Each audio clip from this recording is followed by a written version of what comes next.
11 जून 2025 पावसाळ्याच्या पार्श्वभूमीवर MEL परिसरातील झटपट नाल्याची दयनीय स्थिती लक्षात घेता आम आदमी पार्टी चंद्रपूर शहर संघटनेने आज महापालिका आयुक्तांना निवेदन सादर करत तातडीने रुंदीकरणाची मागणी केली। शहर मंत्री संतोष बोपचे यांच्या नेतृत्वाखाली कालेशाही दर्गा ते इंदिरानगर परिसरातील नाल्याचे 700 ते 800 मीटरपर्यंत रुंदीकरण करण्याची, पुलाजवळील भागात नाल्याचे किनारे वाढवण्याची व नाल्यात साचलेल्या कचऱ्याची स्वच्छता करण्याची मागणी करण्यात आली।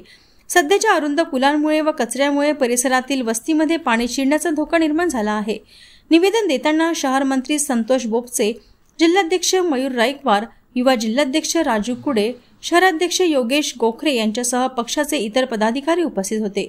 महानगर आयुक्तांनी या निवेदनाची गांभीर्याने दखल घेत पावसाळ्यापूर्वी कामाला गती देण्याचे आश्वासन दिल्याची माहिती आम आदमी पार्टीच्या वतीने देण्यात आली।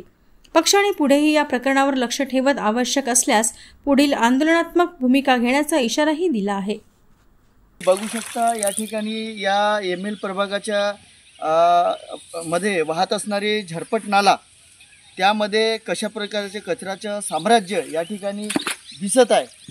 तरीसुद्धा या महानगरपालिकांनी यावरती कोणत्याही प्रकारची साफसफाईची मोहीम चालवलेली नाही। त्याकरता आज आम आदमी पार्टीचे सर्व शिष्टमंडळ या महानगरपालिकामध्ये आयुक्तांना एक निवेदनामार्फत त्यांना सूचना देत आहे की या MEL प्रभागातली जे नाला आहे, झरपट नाला, त्याला त्वरित लवकरात लवकर साफसफाई करण्यात यावे, अन्यथा इथल्या जनतेला घेऊन एक मोठं आंदोलन करण्यात येईल अशी चेतावणी या निवेदनामार्फत देण्यात येणार आहे।